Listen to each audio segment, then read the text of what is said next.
In the small town of Ebelstein, there was a lying old geezer. That's what the people in the slums called this aging man anyway. He could use one-star magic, but his bragging was so outrageous that he went around calling himself a great mage. He had a nasty temper too, to the point where he would genuinely lose it at the little kids who tried to prank him. And he learned magic from this crazy old geezer. He doesn't have any grand reason for doing such a thing. The old man simply needed followers, and he needed knowledge. Summer turned to winter, and winter turned to spring, and eventually, the boy began to grasp the flow of mana. The geezer was impressed, but the boy did not stop there and used magic to craft an arrow that went flying into the bark of a nearby tree. That's how he spent a year at the old man's side, while doing every kind of odd job for him, and became a first-star mage. That night, the old man notes that he heard that past the northern wall of Ebelstein, some noble brats reached 3 stars even before their coming of age. That's a realm a lowborn like him could spend his entire life polishing and still barely reach, so he shouldn't get conceited. With skills like his, the entire world will collapse on his head as he reaches the wall of the 2 stars. This old man usually went on long rants about bloodlines,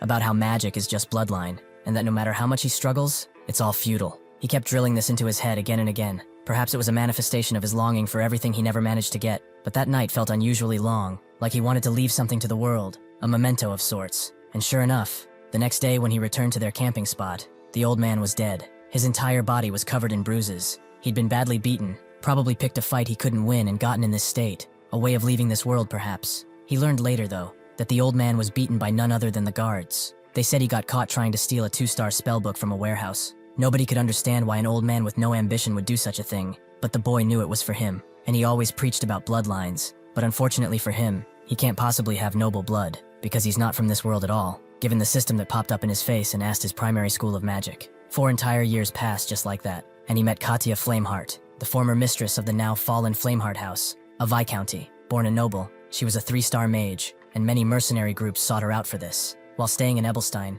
she took contracts through the Belden Mercenary Corps, and she taught those who joined the Corps young, and went around using 1-star magic to survive. That's how he learned a great deal from a 3-star, and one day, at the Belden's Tier Tavern, she told him that it's only natural for a mage to develop a desire to rise even higher, and as he knows, he has that kind of talent. With that said, excessive greed will only slow his progress. The boy, Derek, said he would keep that in mind, and so they continued their lesson. Derek closed his eyes and began feeling his mana, calmly sensing where it's generated, what kind of flow it has, and thought of it as using mana to bring the image he's imagining to reality. As he does that, Katya thinks that he definitely has a considerable amount of innate mana, and maybe it's because he's got a lot of field experience, but his mana control is pretty stable too. Suddenly, Derek opens his eyes, and something thunders throughout the entire tavern, causing the mercenaries to get up and immediately check if there's been an attack or something. As Derek recovers, Katya grabs his hand and tells him not say anything, and just follow. As the mercenaries wonder what that was, as it definitely sounded like an explosion, surely there must have been an attack nearby. Katya takes Derek to an alley, where he asks what is going on. She tells him to listen carefully to her next words. As he knows, nobles are sensitive about their privileges, and magic is the greatest privilege among them. People treat innate strength as some sort of blessing, but that only applies to nobles. Among commoners, very rarely does someone reach 3 stars, but usually those are commoners who devoted their entire lives to the art of magic, and what he just used was a 2-star delusion-type spell called Auditory Hallucination. That's how, at the age of 14, he became 2-star. After that, Katya continued traveling with him, and passed down various spells, and sometimes she even taught him about the high society she used to be in when she was a noble. A year passed just like that, and then Katya left. He heard that the country of Elvester appointed her as a private tutor. House Elvester was the kind of family that even the capital's Grand Duke had to respect, because they had Count Elvester on their side. For Katya, it was an offer that she could just not refuse. Becoming the magic teacher of a noble of that level was an enormous blessing for anyone. Before leaving though, she left him a 2-star spellbook as a gift, and using his known magic, he studied that book for an entire year, and mastered 2 more 2-star spells at just 16, and had no intention of stopping there. At that same tavern, the bartender tells Derek that they finally got a proper request for once. It is apparently a request from House Duplain, the Grand Douche. Does he understand now why he's excited? Derek asked if it was that Duplain, but why would a place like that hire them? The bartender told him that's not what mattered right now. It's Duplain, the house that uses gold like people use water. And if they open a path with Duplain through this job, they can build better connections too. Derek dusts himself and asks what he wants them to do. The bartender tells him it's nothing crazy. They want them to subdue a few monsters on the outskirts of the Grand Duke's territory. With Derek surprised that this is it, something feels off. A family as big as Duplain asking a mere mercenary corps to clear out beasts? He refuses to go. He should go find someone else. The bartender tells him to wait, but Derek is bent on not accepting. His only rule is not to take shady jobs. The bartender tells him that if he could get someone else, he would do it himself. But they say they needed a mage, and people like him are scarce among mercenaries. He's the only one who can do it, and that's why he called him. Derek is even more suspicious. Why do they need a mage just for a monster subjugation? Regardless, he doesn't want to get tangled in this mess. Before he leaves, the bartender throws 1 gold coin at him. This isn't even the fee, but an advanced payment. Derek knows he can't refuse now. He wants to keep his job after all, so he meets with the clients, and the bartender tells him to pay his respects to them. The noble older man refused. A child who hadn't even had a coming-of-age ceremony? He heard he earned a merit during the Dawn War, so he had some expectations, but he couldn't believe he was sending a child to this job. The bartender told him that this kid is the real deal, and the best mage he knows. The noble refused and turned to leave, as this is a task that cannot be entrusted to a child. Before he could walk out though, his wife whispered something to him, looking at their daughter as she did, and so the man relented, noting that they could talk. The next day, somewhere in the Grand Duchy of Duplain, Derek began his job, kicking away a goblin before decapitating another. One of them rushed behind him, but Derek dodged with precision and zapped the goblin to death. With this, he has finished the job, and the noble seems rather displeased that he took them down so quickly, but their daughter seems to think otherwise. That night at the tavern, one of the mercenaries couldn't believe that Derek had become a dog of the nobles. The bartender tells Pauline to get down from the table. There are customers around too. She doesn't care. No matter how lowly commoners like them are, they must not become dogs for the nobles. The bartender guessed that Derek didn't tell her how much they were paying, but she didn't care. No price is worth his pride. The bartender pointed out one, which she thought was 1 silver, but it's actually 1 gold. Pauline immediately begs to be taken on the job too, but the bartender tells her to shut it. She said that pride can't be bought after all. After she tires herself, the bartender asks Derek how his request went. He explains that it was nothing special. He just killed a few goblins, and that was that. The bartender knows their first impression was trash, but they looked like they had money, right? Derek confirms as such, but also states that all 3 of them were lying. The noble dispatch officer said he was looking for exactly 3 things: youth, stamina, and socializing ability. But that person had none of the 3. And the woman who called herself a scullery maid, her hands were far too clean for someone doing such rough work. That trainee inspector too.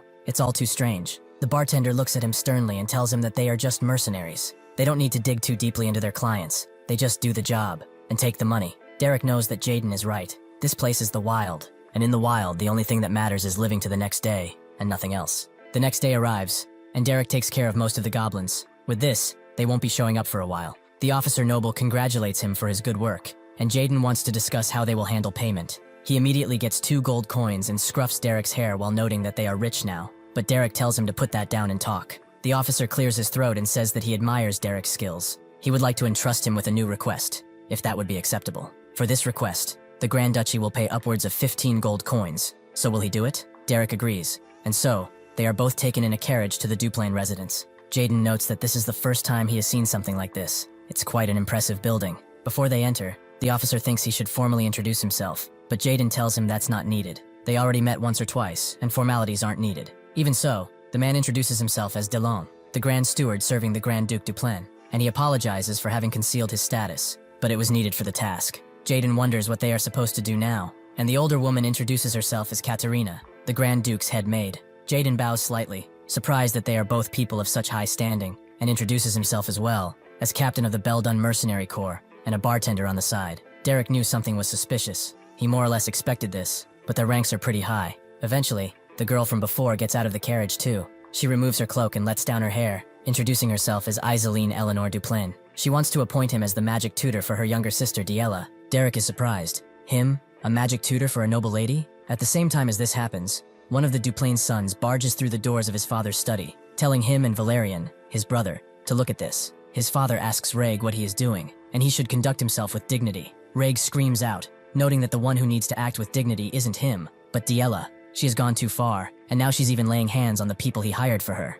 What does that say about him? Valerian tells him to lower his voice. He and his father were in the middle of a conversation. Reg refuses, as more than 10 servants quit last month, not to mention the hundreds of objects she smashes whenever she feels like it. How long are they going to keep turning a blind eye to that thug? Valerian gets up and screams at him, noting that this is enough, so he should leave. Reg refuses once again. Even if Yahello is a good-for-nothing brat, don't they still have Isaline? He thinks it's time to let Yahello go. His father puts his glasses down and says that's not for him to decide, but Reg refuses to let this go. He had the Grand Steward look into a monastery. They say the facilities are good. Plenty of children of nobles come and go. So instead of living while being treated like a burden, would it not be better for Yahello to devote herself to God's will? As he continues speaking, his father suddenly grabs his head and smashes it roughly into the table. He believes he made himself clear. This is not his decision to make, and that's final. Reg dares not look his father in the eye, but tells him that when that time comes, and it will come, he will have to decide. as Derek walks around the halls with Iseline, who asks if he's ever heard about her younger sister, Diella. Derek notes he's seen her in the family registry, but that's it.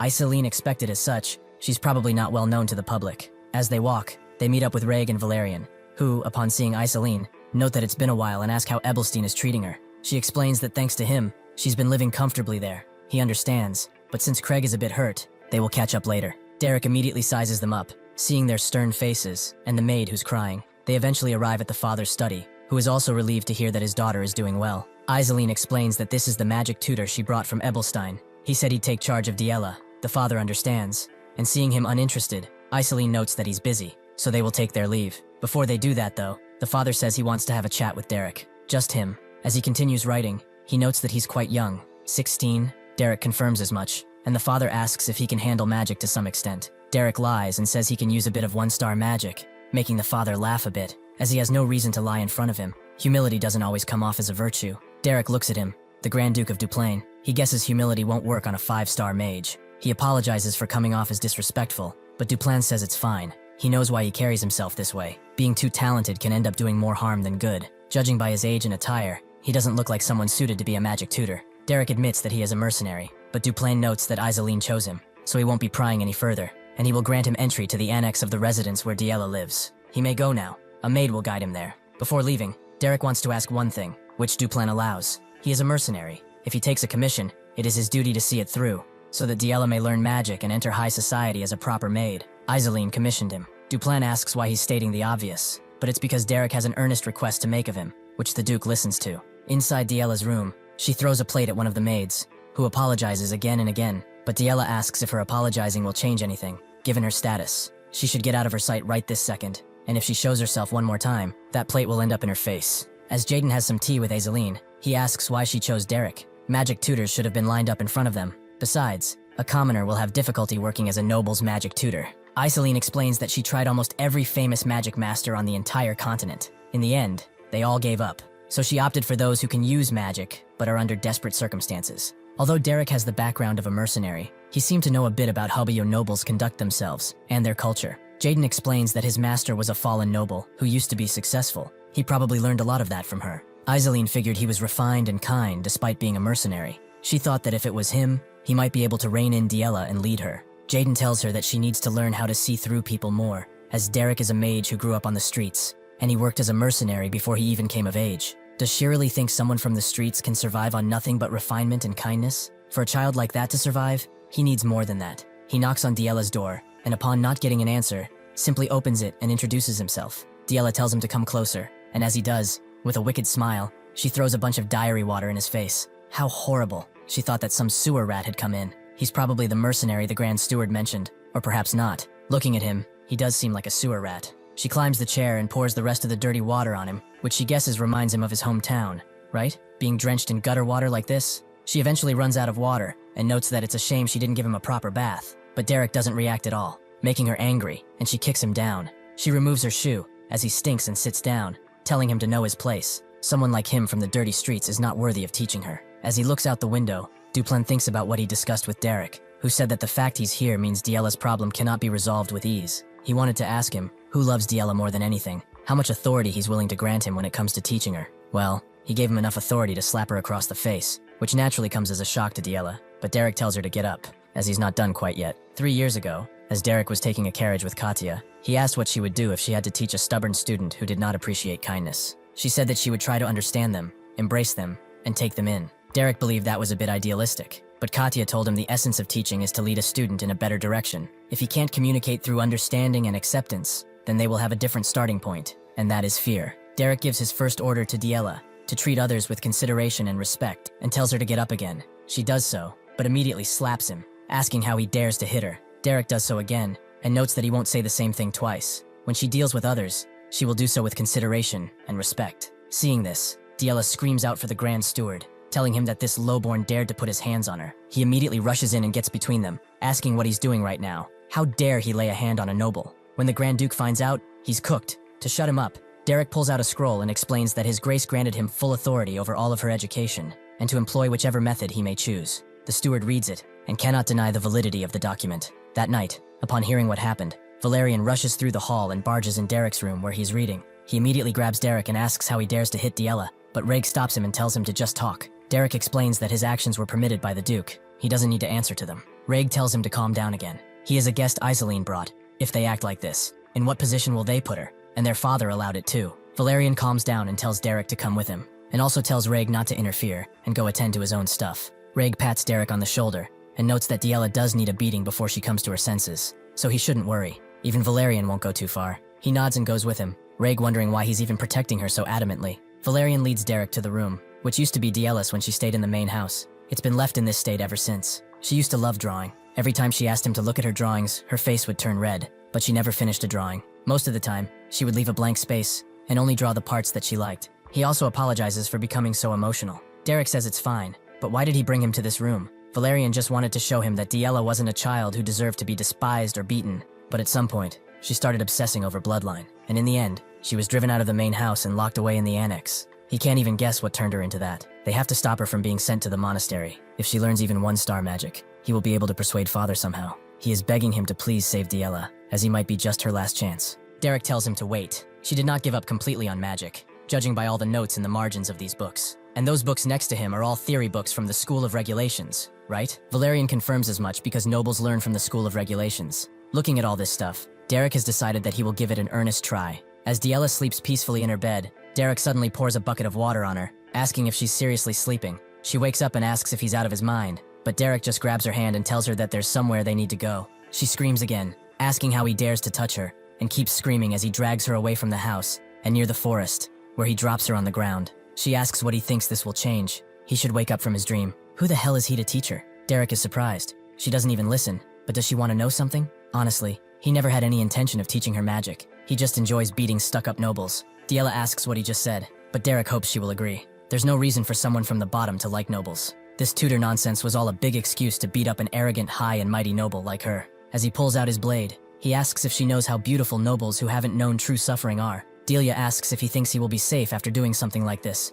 but Derek doesn't see why not. She was going to be shoved into a monastery soon anyway. Who would believe anything she said? And if something big happens, he can just apologize with his life. A commoner's life is worth that much at least. Or he could run away. They would probably forget about all this soon enough anyway. He'd be doing Duplan a favor, actually, getting rid of his biggest headache. Diella feels that she's going to die. If she gets caught, she will die. She begins running away. If she cuts across the grassland toward the residence, she will be caught. So she has to shake him off in the forest, which she should know better than him, and then she will go back to the residence. Suddenly, she sees something glowing behind her, as Derek has formed a gigantic fireball. But that's 2-star magic. How does he know to use it? Derek smiles, and his fireball almost overwhelms Delia, exploding right next to her. He apologizes, as he will make sure not miss next time. Diella continues running through the forest, but eventually trips on a root, falling directly on her hands. At that moment, a magic arrow flies towards her face, and she barely has a few seconds to dodge. Derek praises her for her quickness. It's hard to believe that's the speed of someone who was cooped up all this time. Diella looks back at him and continues running away, but he doesn't want to give up. She wonders how long she has to keep running. Can she even get away at this point? As she looks back, she sees him doing something, but he's staying still, so she may have enough time to get away. Derek observes that this forest is the one he saw in the paintings. It must be where she's been running around since childhood. Without even realizing it, she felt the mana in the vast wilds and transferred it into the canvas. This is definitely that. Suddenly, Diella comes from behind, screaming as she tries to hit him with a rock, but he simply slashes it out of her hands. He admits that her spirit is adequate, knowing it would be hard to shake him off. She decided to strike, which couldn't have been an easy decision to make. Unfortunately, it seems that she doesn't have the strength left to run anymore, as expected. Does she have any last words? Diella smiles. Does he really think she's going to apologize or something? Unlike lowborns, she doesn't grovel, so he should end her already. Derek is curious though. Just why is she so obsessed with bloodline? Diella asks what she would have left if they had taken away this great bloodline from her. The answer is magic. That's always been the case. But doesn't he think that she tried? No matter how much she forces, no matter how hard she tries, it never works. Magic or painting, if she gets weeded out of everything she lies, if she falls behind, then what does she have left? Without this blood coursing through her veins, who is she? Derek says nothing and infuses his blade with mana, having heard enough of her ramblings. This is goodbye. He swings his sword down, but suddenly it hits something else. Diella, who was expecting to be hit, opens her eyes and sees that she has made an icy wall around her. Is this magic? Derek sheathes his blade and congratulates her, and also apologizes for his rudeness. It may not be something one could truly call magic, as it's just a manifestation of mana, but she still did it. Overwhelmed by emotion, she begins to cry out, and Derek lets her get her emotions out. After that, as he bandages her, he explains that she belongs to the School of the Wild, He heard most nobles learn the school of regulations, but at its core, every school is essentially the same. However, it differs quite a lot in the process of understanding and mastering it. She's from the school of the wild, so trying to learn magic through conventional means was bound to cause problems. She wasn't just trying to fit clothes that wouldn't fit. She was trying to force herself to do something impossible for her body. Diella asks how he knows she's from the school of the wild,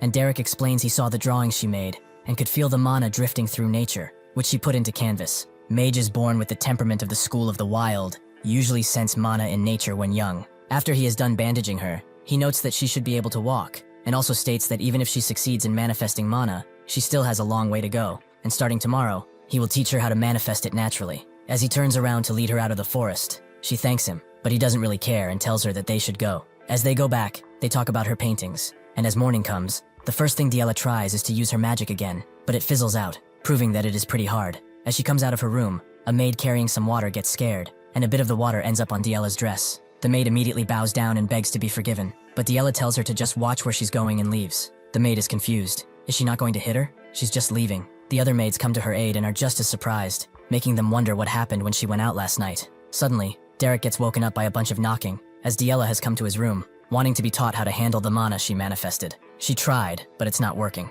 The butler is shocked that she manifested mana, but Derek closes the door in front of her and tells her to come back later. She immediately becomes annoyed and pounds on his door, demanding to be let in, but Derek just climbs back into bed and sleeps, as this too is part of her training. That day, the maids begin talking, noting that Diella didn't break a single plate today, and she's not even hitting the maids as she used to. Rumor has it that she actually manifested magic. Reg, hearing this as he's passing by, asks if what they said is true. Along with Valerian, he reports this news to their father, and even the head butler confirmed it. He is relieved to hear it, but Reg tells them not to jump to conclusions about it just because she manifested magic. Valerian notes that he should be praising her, instead of still being after her, but Reg has not forgotten what she has done up until now. As a result, as small as this will not brush aside her sending to the convent. Their father shuts up, keeping his thoughts to himself as he thinks. As Derek comes to her room, he sees her sulking, but she's not sulking. She's angry. Derek tells her that even if she acts spitefully, nothing will change. Diella tells him she's not spiteful. She's angry. Derek tells her that even if she pouts, they must follow the order first.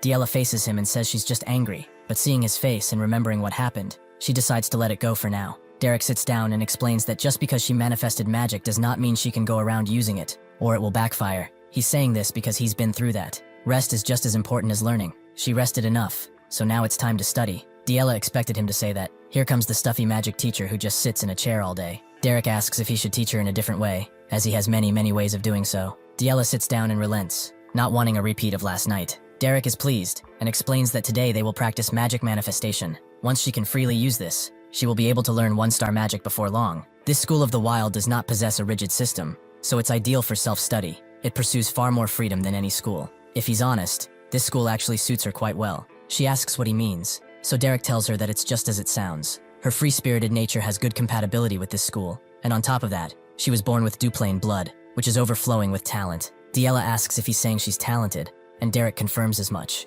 She can conjure an ice wall the instant she manifests, then she's certainly talented. Diella wonders if she's some kind of genius, and as they bicker on the details, Reg watches from afar, clearly annoyed by this development. The next day, Diella comes barging into his room, noting that she can do magic manifestation, but not get the right direction. The next day, she imbues it with cold, but something is off. The next day, she says that she can feel magic, but it's a weird sensation. The next day, Diella finds him far away, which she dislikes as she told him to stay in the annex. Does he think father let him those spellbooks to slack off? Derek confirms they are just for that, and she grabs him, noting that she succeeded at letting the magic flow as he said. The next day, Valerian calls for Derek, as he was hoping they would have a chat. He asks how Diella has been doing lately, and Derek confirms that progress has been made, but learning one-star magic will likely take a lot more time. Valerian understands and explains that his mother, who went to a social gathering, will probably return sometime next week. He will warn him that the woman is not someone he can take lightly. The people in this estate are fine, but nobles, by their nature, do not like commoners holding such high positions.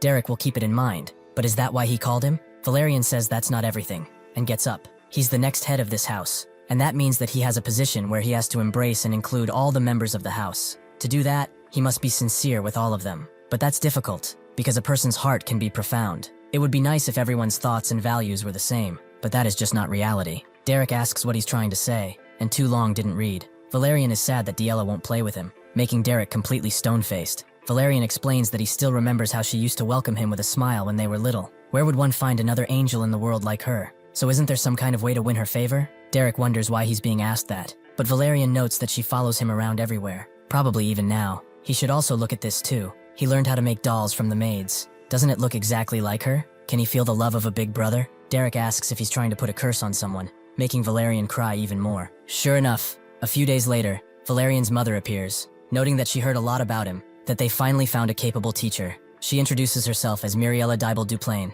If it wouldn't be an inconvenience, she would like to send him a generous gift. Derek immediately tells her that he's not affiliated with any house, meaning that he's a commoner, completely shocking Muriella. 1 week earlier, as Aizaline left, she talked with Derek, glad that they brought him to the residence. She would have liked to stay by Diella's side too, since she's her older sister, but she has a lot to take care of back in Ebelstein. Derek understood, and Jaden notes that he should be more lively when answering nobles. But anyway, he should wrap things up here quickly and get back, or Pauline will get mad if she finds out. As the carriage rode out, Aizaline completely forgot that her mother would return next week, and she forgot to give him a heads up. Jaden asks if that's really something worthy of a heads up, and Aizaline can't tell him, but she's a little traditional. She immediately bursts through Duplain's study, and demands to know how he dares to put a commoner as a teacher. He tells her to stop screaming, as he hasn't gone deaf just yet, but he just might now. She believes that's not the problem. This is Diella they are talking about, their beloved youngest. Duplain sighs, takes his glasses off, and explains that he doesn't like it either, but every single teacher with a good bloodline eventually gave up on her. Muriella doesn't care. How could he take in some man who is a mercenary of all things? Duplain explains that finding a magic teacher is not easy, and Derek was recommended by Aizaline herself. Muriella believes there has to be a standard. They have his younger brother, Flam, right? He said he was busy last time, but it's different now. Diella's just manifested magic, so if he comes and teaches her, Duplain interrupts her. Does she expect him to pull the person managing the territory and turn him into a teacher? Does she think running Ebelstein is easy work? Muriella asks about the Ebelstein social circle. Does he think the social circle is haphazard? It's a war zone, actually. Socially, a teacher matters more than anything. If word gets out that a commoner with no family name is teaching her, she will be a laughingstock. Suddenly, Valerian arrives too, and tells her to calm down. Surely she didn't come here just to fight father, right? Muriella tells him to step aside. This is not something she can let slide. Suddenly, Reg speaks, noting that the question is whether the commoner mage has the capabilities of being her teacher, right? A commoner becoming a noble's teacher is not normal. Not at all. Naturally, if that commoner truly has the qualifications, then it will probably not be a major problem. That is why he wants to test the qualities of this man.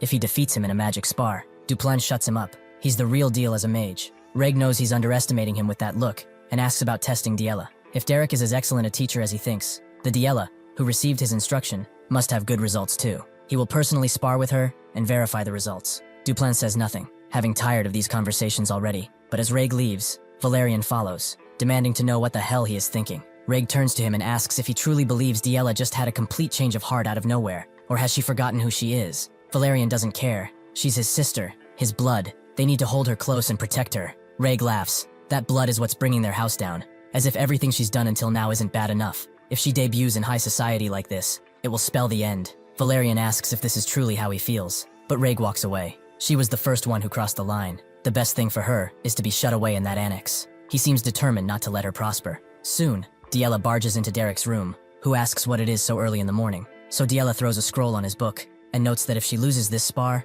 he's fired. Derek heard of it already. Reg is a 1-star mage, and a seasoned one at that, so it will probably be difficult to win. Diella asks if this is all he has to say. Derek explains that he's a mercenary. He does the job he's hired to do, and he takes the pay that comes with it, and he's already been paid more than enough. Diella asks if he really means that, and 1 week later, everyone, including Duplain, gathers at the family arena. Derek bows down to them, allowing Duplain to see that he's not nervous at all. Is he that confident? If he has this kind of nerve in this kind of situation, perhaps he is not someone they should cut loose yet. As Reg walks on the stage, he thinks this is not a simple spar. He will use this to break Diella completely, and make sure she regrets what she has done all her life. Diella does the same, but seems not bear any kind of emotion. When she came to Derek with this news, he told her that her magic growth had already gotten on track. She probably noticed too. She cannot use 1-star magic right away, but it won't take long. That's because of her blood. Diella asks why he's suddenly saying that, but Derek has stated before, the School of the Wild is a school that is more focused, no self-study. She still asked why he was saying this now, but Derek did not answer. Diella relented.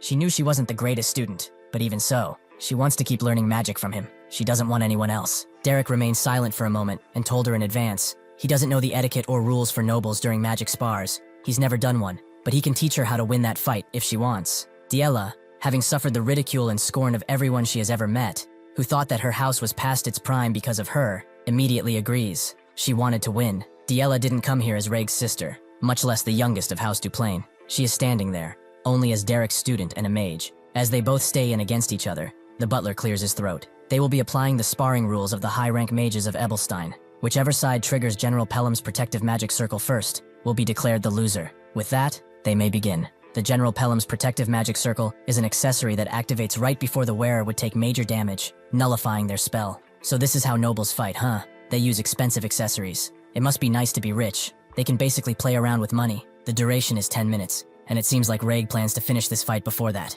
He immediately begins by chanting a powerful spell, feeling sorry for her a bit, but it's better for her to be in the annex. He lets out a powerful wind slash, and Diella doesn't move at first, but suddenly gets out of the way. Reg gets mad and uses his magic to summon 2 more strikes. Derek thinks that she can handle 1-star magic with ease, but it seems she's a complete beginner to combat. Since she's forcing the trajectory to make it hit, she will burn through a lot of mana. Diella uses her ice wall to block these next strikes, but Reg wonders just how long that little trick of hers will work. This is nothing but a fluke, which he will break through with sheer firepower. Seeing his strikes, Diella remembers Derek's words. Mercenaries fight differently from nobles. They do not treat fairness as virtue. They only focus on victory. It's far from a typical duel between nobles. Even if she wins, she will be criticized. Regardless, she can still create an ending where she comes out on top. Is she fine with that? Diella immediately agreed, and now she's dead set on winning. As the wind strikes come in, she continues to dodge them. Among mercenaries, there are people who win even when there's a gap in strength. Those people usually don't duel, but actually fight. Reg redirects his strike, but misses again.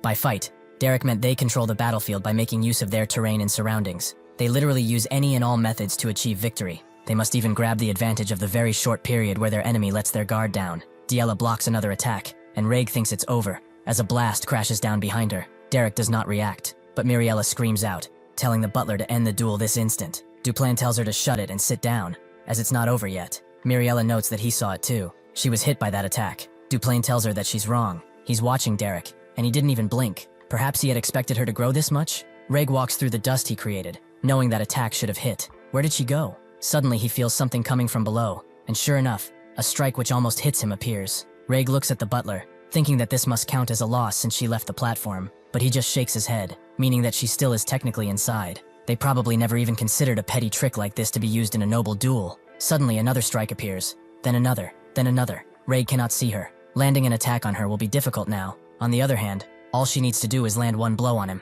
This is not how a noble fights. He sees her through the openings she made, and that fiery look in her eyes. He saw it somewhere else before. It's the same look Derek had when Valerian grabbed him by the collar. He knew that Diella couldn't come up with this on her own. This was all this bastard's plan. It's time for him to get serious. He removes his cloak, as he will play along with this little scheme of theirs.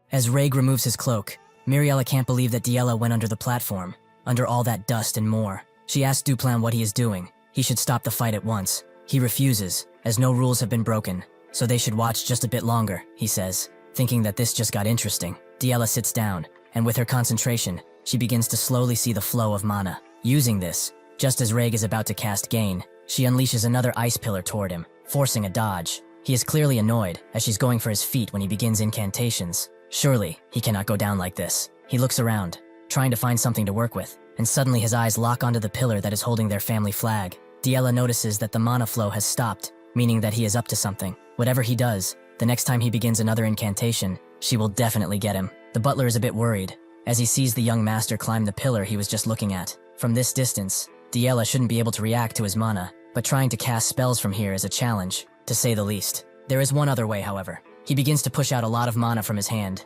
aiming to destroy the entire platform. Suddenly he sends that mana arrow right at the end of the pillar, making it shatter into bits and pieces. Eventually it cracks enough to snap in two, and as Reg falls down with it, he jumps, letting the pillar roughly crash onto the entire arena. Miriella screams out at her son, fearing that he may have gotten hurt, but as the dust clears, he seems to be fine. His eyes take a moment to adjust, as his body is still shaken by what he did, but eventually he sees a figure in the distance, and sends another arrow straight at it. Diella sees the incoming arrow and tries to dispel it, but she doesn't have enough reach, so she is forced to dodge and continue running. Reg knows all too well that he has the advantage at close range, so with just one magic arrow, he can finish this. Just as he thinks this, Diella suddenly rushes in with a mighty kick to his chest, making the proud Reg fall to his knees and grip his chest as it tightens. Diella is not done yet, as she picks up a bunch of sand and throws it in his eyes before climbing out of the floor and onto the arena. Reg wipes his eyes, incredibly annoyed. All this kicking and throwing of sand. She's doing everything she can because she has no more mana. She's doing all of it just to win, even while knowing that it's impossible. He admits to himself that this duel was a fight to prove her worth, so as her brother, he will do his best not to shame her. He climbs out of the flooring too, and Diella is prepared for him, even if she is currently bleeding. She thinks of what Derek told her, to think of magic like brushstrokes in a painting. Mana is the paint she is using, and spellcasting is her trusty brush. She just has to collect the free-floating paint with her brush to create a whole image. That is what magic can be for her. Diella was once amazed and watched with curiosity, and now, having understood what he meant, she begins to glow as mana permeates around her. Mana is paint, and spells are a brush. She can finally feel that mana right at her fingertips, so she uses it to draw a spear, along with other ice shards. The butler is amazed, and Miriella is shocked as Diella has somehow used one-star magic. Reg recognizes this too, as those are ice spears she is using. She's done it now though. Since she can do something like this and stand proud, he does not have to hold back anymore. Even so, this will not change the outcome of this match. He summons a bunch of arrows at his side, thinking that he is still ahead, even in one-star magic. He will hit her before she hits him, and with that, he will win.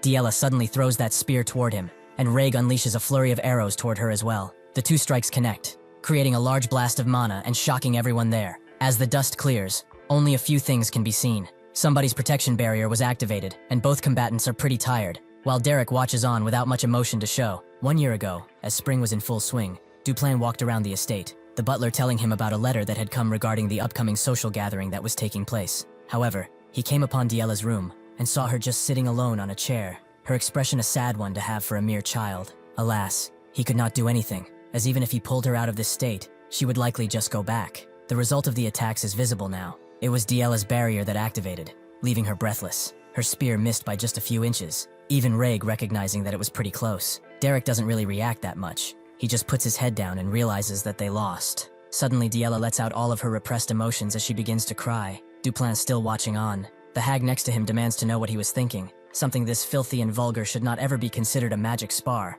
It was an insult to magic itself. Duplan drowns her out completely as he watches his daughter cry, and suddenly remembers when he took part in the war. He introduces himself to the king, noting it's an honor to serve. The king had already heard a lot about him from his father. He certainly had his eyes, ones full of ambition. Now he sees that look in Diella's teary eyes too. At least her expression has improved a lot. The maids who were once fearful of her dash in, concerned for her well-being, one of them saying that she needs treatment at once, but she refuses. She slowly walks up to Reg, who cannot look her in the eye as he says that she did some good work. She bows her head once and goes away, one of the maids saying that she will escort her to her chambers. But once again, Diella ignores them and goes straight to Derek. Her lower lip begins to quiver as tears roll down her face once again. She grasps the end of her skirt as she says that she lost, and she is sorry for it. Derek looks at her for a bit and gets up, noting that it's alright. It's completely fine to lose. It's a part of life after all. However, she should use this frustration to climb higher and grow even stronger than before. Hearing this, Diella begins to wail again, the maid's not doing anything, but still feeling sad for her. Miriella arrives and immediately grabs Diella, noting that she cannot believe she went through all that strife. She must have had such a hard time. However, it's alright now. She should go quickly and get treated. Diella agrees, and Miriella watches on as she wipes her tears away. After that, she immediately makes her way to the unknown Derek and begins to scream. She calls him a vulgar bastard. Does he even understand what he has done? So what if you taught her one-star magic? Does he think that he's impressive because of that? She slaps him, then grabs his cloak and closes in. He taught her nothing but cheap, dirty tricks, smearing filth all over her purity and nobility. She slaps him again, and continues screaming, noting that there's a world where lowly trash like him doesn't even know exists. Something with value worth protecting. Even trash like him should have this dignity. She sees Duplan approaching and notes that he saw it too, right? That was no magic spear. He was teaching Diella the most awful things. How will she grow up now with that trash in her mind? Suddenly, Duplan smacks the shit out of her and asks if she really doesn't realize the one who is behaving the most vulgarly right now. She doesn't understand why this person is just a mere commoner. Duplan agrees. He is a commoner, all right, but he is their daughter's teacher.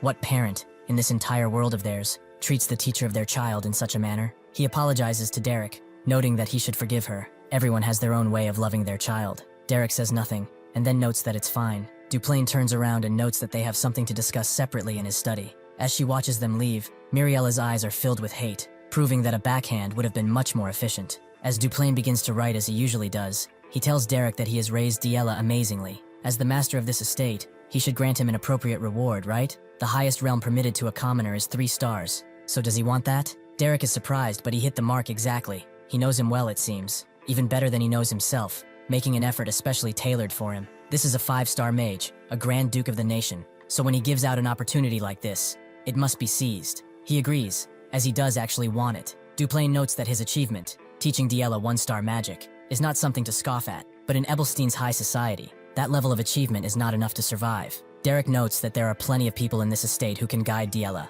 Now that she's found the feel for it, she will flourish a lot more than before. Duplain tells him that his daughter does not need an instructor, but she does need a teacher. He puts his pen down for a little while and notes that he, as a commoner, harbors such great ambition, but he is not even permitted to dream of it. Derek thinks that they have not spoken that much, have they? Duplain continues, asking if he knows how insulting that must feel to those lofty nobles. However, he is willing to look the other way because of what he has accomplished. Derek thinks that even without them talking, he knows that he is looking beyond 3-star, or even 4-star. That is what makes him such a frightening individual, and all the more of a target for some. Duplain notes that if he's truly embraced that intention, he cannot remain in this place for a long time. He's probably already prepared to leave, isn't he? Derek confirms as such, and Duplain does not want to be ignorant of his ambitions, but even so, he must teach Yahello a little while longer. That is why he wants to give him the highest realm permitted to a commoner, the realm of 3-star magic. With this, Derek is granted access to a library, and just by picking up a random magic book and reading through it for a bit, he thinks it's amazing. Some people spend their entire lives trying to obtain a single 2-star spell book,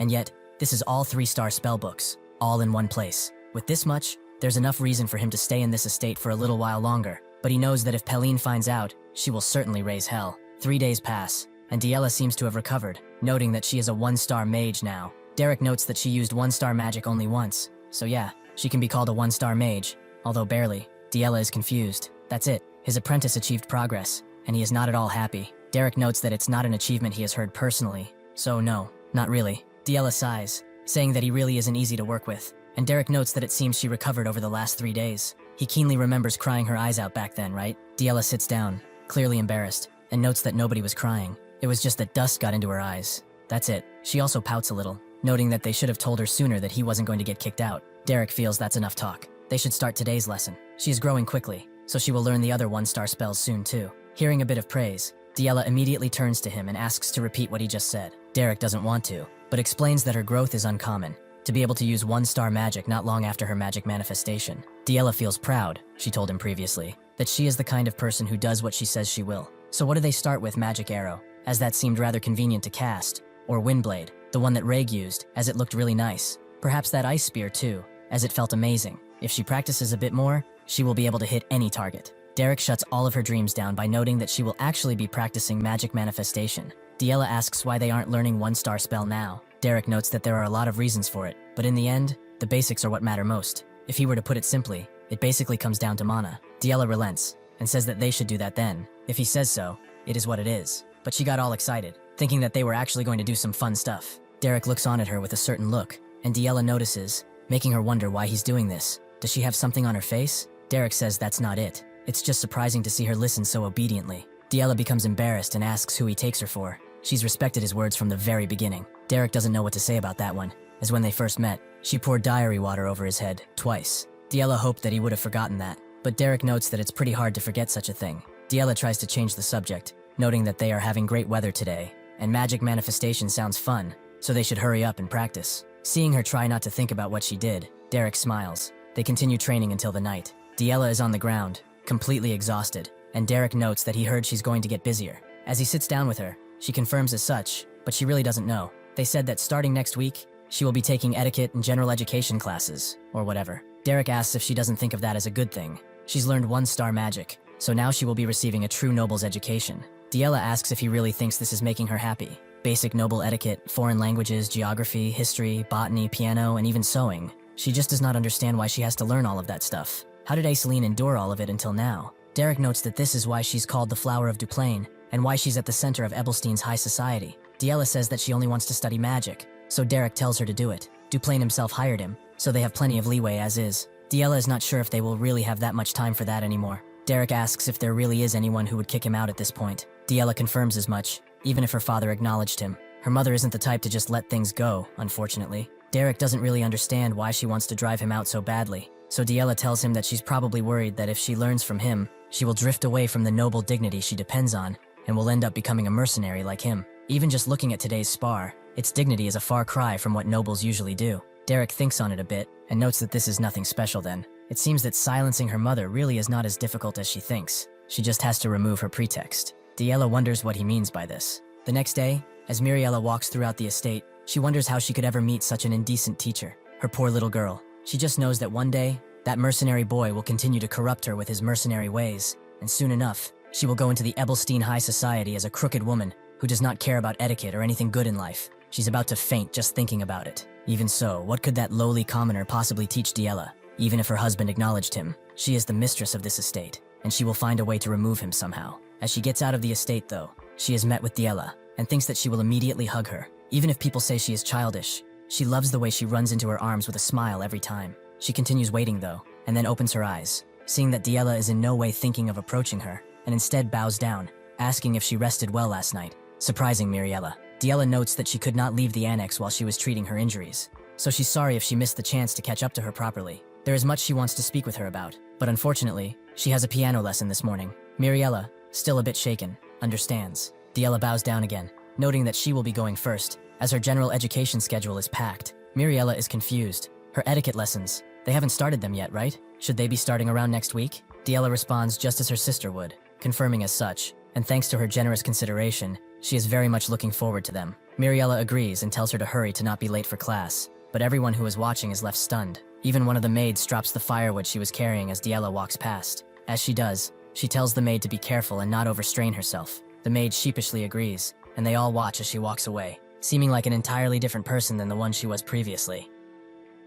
Thank you for watching. See you next time.